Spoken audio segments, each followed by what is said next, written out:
تو بات ہی بگڑ جائے گی۔ تو نہیں، صرف ایک آدمی کے اوپر ساری ذمہ داری نہیں دی گئی۔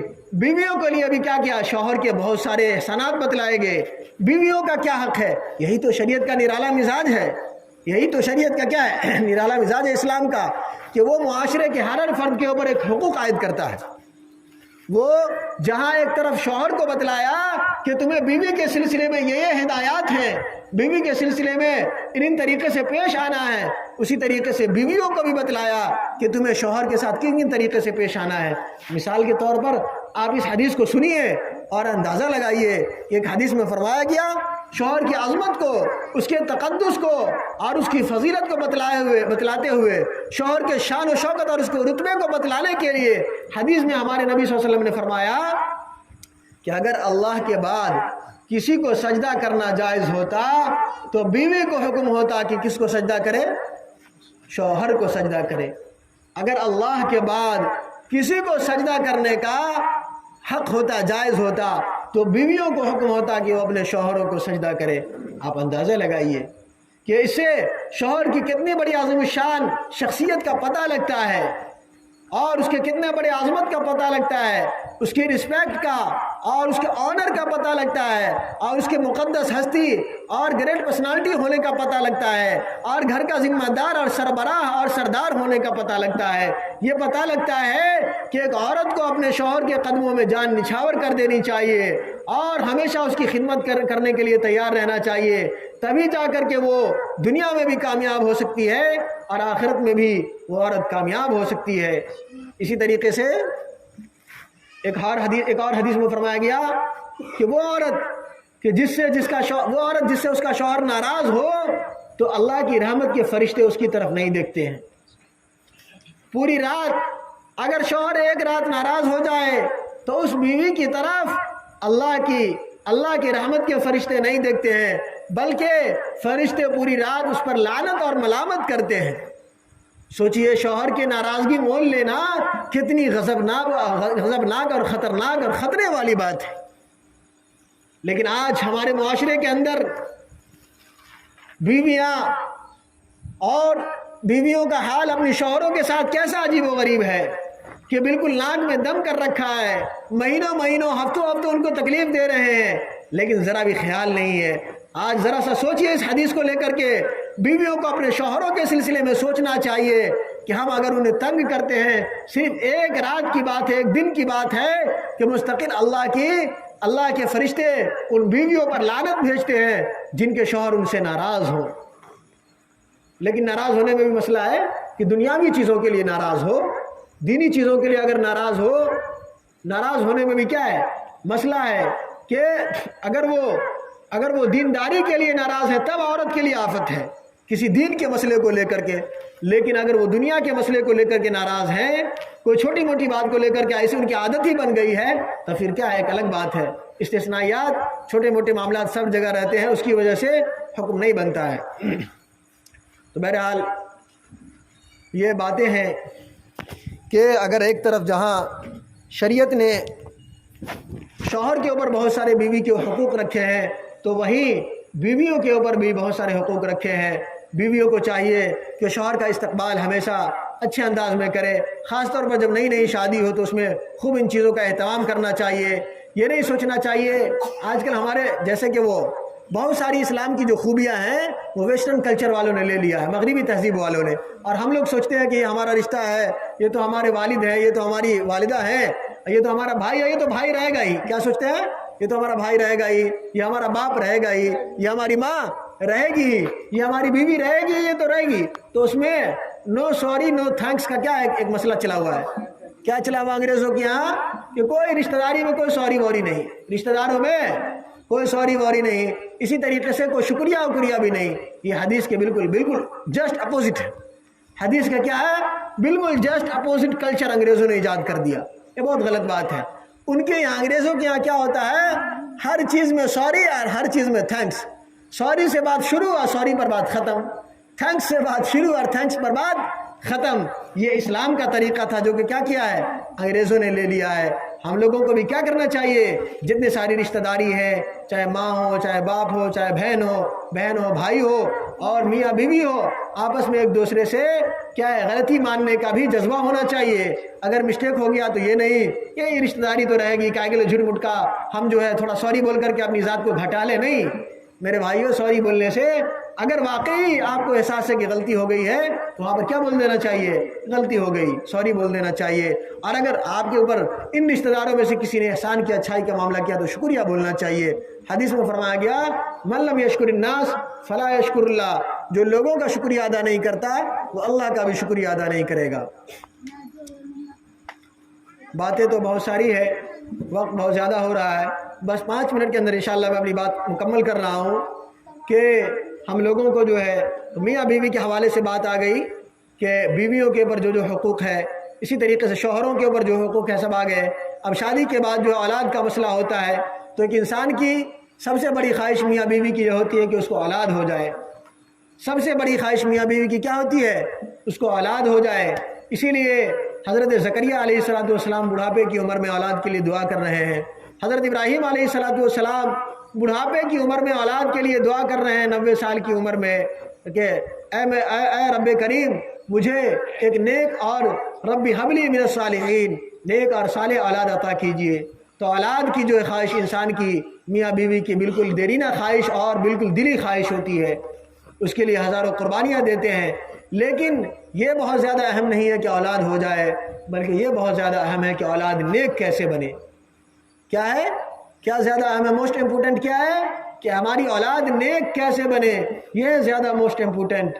ہاں اولاد تو ہوگی انشاءاللہ، بلکہ سب سے زیادہ اہم یہ ہے کہ اولاد کو نیک کیسے بنانا ہے. تو اس کے لیے گھر کا ماحول درست بنانا ہے، بچوں کو دینداری جو ہے سکھانی ہے، نماز اور کلمہ سکھانا ہے، ان کو اخلاق اور آداب اور کردار سکھانا ہے.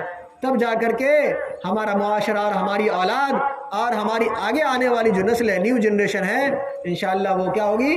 تب جا کر کے وہ نسل کامیاب ہوگی.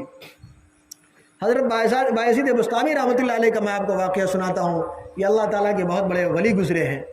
حضرت بایزید بسطامی رحمۃ اللہ علیہ، ان کی والدہ کو اپنے بچے کی اصلاح کی اور دیندار بنانے کی فکر ہوئی. چنانچہ وہ مکتب میں مولوی صاحب کے پاس بچے کو لے کر کے گئی اور کہا کہ ہمارے بچے کو مولوی صاحب آپ دیندار بنا دیجئے، اپنی صحبت میں اس ہمارے بچے کو رکھ لیجئے. مولوی صاحب نے بچے کو رکھ لیا اور کہا مانے کہ ہمارے بیٹے کو چھٹی وٹی نہیں دیجیے گا، بالکل بھی چھٹی نہیں دیجیے گا. حضرت مولانا صاحب نے کہا کہ ٹھیک ہے آپ جائیے، بے فکر رہیے، ہم اس کو چھٹی نہیں دیں گے. کچھ دن گزرا، بچے کو ماں کی یاد بہت تڑپا رہی تھی، ستا رہی تھی. وہ بار بار مولانا صاحب سے کہہ رہا تھا کہ ہمیں امی کے یہاں جانا ہے، چھٹی دے دیا جائے. بچہ بہت نیک تھا، ہونہار تھا، پڑھنے میں بھی بہت اچھا تھا. مولانا صاحب کو یہ خیال ہوا کہ اگر چھٹی دے دیتے ہیں تو ماں کی بات کٹ جائے گی، اور چھٹی نہیں دیتے ہیں تو بچے کا دل دکھ جائے گا. مولانا صاحب کیا ہو گئے؟ بیچ میں ہی کشمکش میں پریشان تھے. چنانچہ مولانا صاحب نے کہا کہ کوئی راستہ نکالنا چاہیے. تو انہوں نے اللہ سے دعا کیا. ان کو ایک ترکیب سوجھی. انہوں نے کہا کہ بیٹے بچے کو اتنا سبق جو ہے سنا دو، پھر اس کے بعد تم گھر چلے جاؤ. اور جان بوجھ کر کے اتنا سبق دے دیا کہ اس کو یاد ہی نہ ہو. جان بوجھ کر کے کیا کر دیا؟ اتنا سبق دے دیا کہ یاد ہی نہ ہو. لیکن اللہ کی رحمت دیکھیے کہ حضرت کو یعنی بایزید بسطامی رحمۃ اللہ علیہ کو جتنا سبق دیا سب یاد ہو گیا. اب یاد ہو گیا تو وہ جا کر کے سنا دیے. مولوی صاحب بیچارے سر پکڑے حیران کہ اب کیا کیا جائے. مجبوراً انہوں نے سوچا کہ اب اگر نہیں دیں گے تو ادھر بھی وعدہ خلافی ہو جائے گی. مجبوراً انہوں نے چھٹی دے دیا. جب حضرت بایزید بسطامی، اس ٹائم تو بایزید بسطامی نہیں تھے، ننھا منھا بچہ تھے پڑھنے والے، جب گئے گھر تو جو ہے کنڈی کھٹکھٹائی دروازے کی. اندر سے آواز آئی کہ کون؟ تو بیٹے نے کہا کہ بایزید. تو ماں نے کہا کہ کون بایزید؟ میں نے تو اپنے بچے کو مدرسے میں اللہ اور اس کے رسول کے راستے میں لگا دیا تھا، اور مولانا صاحب سے تو کہہ دیا تھا کہ کون بایزید؟ میں نہیں جانتی کون. بچے کا دل تو تھوڑی دیر کے لیے بالکل ٹھٹک کر کے اور افسردہ ہو کر کے رہ گیا اور بہت پریشان ہوا، اور اپنے ہاتھ میں ایک طرح سے کلیجے کو لے کر کے روتے ہوئے واپس مدرسہ چلا گیا. مدرسہ جانے کے بعد ارادہ کر لیا کہ اب جب تک اللہ والا نہیں بن جائیں گے، نیک انسان نہیں بن جائیں گے، تب تک ہم اپنے گھر کا رخ نہیں کریں گے. اور واپس جا کر کے ایسی محنت کی، ایسا اپنے آپ کو لگایا کھپایا اللہ کے راستے میں. 14-15 برس کے بعد اللہ تعالیٰ کے دربار میں مقبول ہو گئے. تہجد کی نماز کا وقت تھا. حضرت شیخ کو جو ان کے استاد تھے ان کو اللہ کی طرف سے جو ہے وہ دل میں بات ڈالی گئی، القاء کیا گیا کہ آپ کا جو شاگرد بایزید ہے اس کو اب آپ خلافت دے دیجئے، آپ اس کو استاد گیری دے دیجئے، ہمارے دربار میں اس نے مقبولیت حاصل کر لی ہے۔ چنانچہ ان کو جو ہے اتنے سالوں کے بعد ان کو خلافت دے دی گئی۔ صبح کا وقت ہوتا ہے، حضرت بلاتے ہیں کہ اے بایزید اب جو ہے آپ خلافت کے مستحق ہو چکے ہیں، اب ہمارا تاج جو ہے آپ پہنیے اور آپ جائیے۔ چنانچہ وہ تاج پہنتے ہیں اور اپنے استاد سے لپٹ کر زار و قطار رو کر کے پھر اس کے بعد گھر آتے ہیں۔ جب گھر آتے ہیں تب جو ہے پھر وہی دستک جو ہے دروازے پہ کنڈی کھٹکھٹاتے ہیں، اندر سے آواز آتی ہے کون؟ تب ہم کہتے ہیں کہ بایزید۔ تو ان کی والدہ کو اب احساس ہوتا ہے کہ ہاں میرا بچہ اب اتنا عرصہ ہو گیا، کامیاب ہو گیا ہوگا۔ چنانچہ جب اندر جاتے ہیں تو والدہ کہتی ہے کہ رکو بیٹا، میری یہ جو خواہش تھی کہ میرا بیٹا نیک اور دیندار بن جائے وہ پوری ہو گئی، پہلے میں 2 رکعت شکرانے کی نماز ادا کر لوں۔ اس کے بعد ان کی والدہ 2 رکعت شکرانے کی نماز ادا کرتی ہے، اس کے بعد بیٹے کو کوئی بھی چیز کھانے کا پیش کرتی ہے۔ تو اب آپ دیکھیے اور اس طرح کے بہت سارے واقعات ہیں۔ تو بچے کی تربیت کی فکر، بچے کی دینی تربیت کیسے ہو، اس کی اخلاقی تربیت کیسے ہو، اس کا رہن سہن کیسا ہو، یہ فکر ماں باپ کو کرنا ہوگا۔ یہ فکر نئے جوڑے جو نیا دلہا دلہن بنے ہیں، اب کچھ ہی دن کے بعد اب نئی نسل آنے والی ہے، ان کے لیے ابھی سے ہی کیا کرنا چاہیے؟ ماں باپ کو اور دلہا دلہن کو فکر کرنے کی ضرورت ہے تاکہ ہماری آگے آنے والی نسل محفوظ رہ سکے، گناہوں سے محفوظ رہ سکے، ان کے اخلاق اچھے ہوں، ان کے کردار اچھے ہوں، ان کا رہن سہن اچھا ہو، وہ بعد میں چل کر کے بایزید بستامی بنے، وہی بچہ بعد میں چل کر کے حضرت نظام الدین اولیاء علیہ الرحمہ بنے، وہی بچہ بعد میں چل کر کے شیخ عبد القادر جیلانی بنے۔ لیکن میرے بھائیو آج افسوس کے ساتھ کہنا پڑتا ہے کہ آج ہمارا حال کیا ہے، آج دلہا دلہن کا کیا حال ہے، آج ہمارے سوسائٹی کا کیا حال ہے کہ اگر بچوں کو دودھ بھی پلا رہے ہیں تو اس وقت ٹی وی چل رہی ہے۔ بتلائیے ماں ایک وقت کی نماز نہیں پڑھ رہی ہے، پورا کا پورا دن کا بہت سارا حصہ ٹی وی میں گزر رہا ہے، فلموں میں گزر رہا ہے، سیریل میں گزر رہا ہے۔ اب یہ بتائیے اس کنڈیشن کے ساتھ، اس حالات کے ساتھ، اور پلس پوائنٹ بچہ ذرا بھی رویا اس کو فلمیں لگا کر کے دیتے ہیں، گانے لگا کر کے دیتے ہیں، فلمیں لگا کر کے دیتے ہیں، اور یہ سیریل لگا کر کے دیتے ہیں۔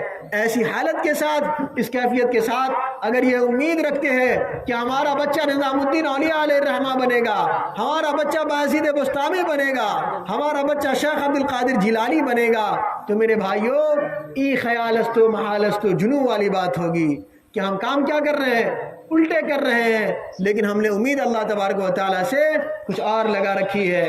ہم بو رہے ہیں دھان، لیکن اللہ تبارک و تعالیٰ سے گیہوں کی امید رکھتے ہیں، تو یہ کبھی بھی کارگر نہیں ہوگا۔ اس لیے ہم لوگوں کو چاہیے کہ دلہا دلہن کو چاہیے کہ وہ رشتے کو درست بنانے کی کوشش کرے۔